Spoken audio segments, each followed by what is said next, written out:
Want to watch anime on your smart TV in 2025? Here's a full guide, quick and easy.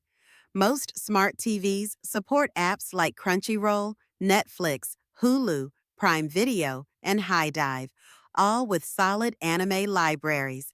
Just open your TV's App Store, search for the platform you use, install it, and sign in. Watching on your phone or laptop? Use Chromecast or AirPlay to cast anime directly to your smart TV. Just hit the cast icon from within the app or browser, and it'll play on your big screen. If your smart TV has a web browser, go to sites like Crunchyroll.com or YouTube, log in, and start watching directly. It's not always the smoothest, but it works. Old school but effective. Just plug your laptop into your TV with an HDMI cable. You can mirror your screen and watch from any anime site you want.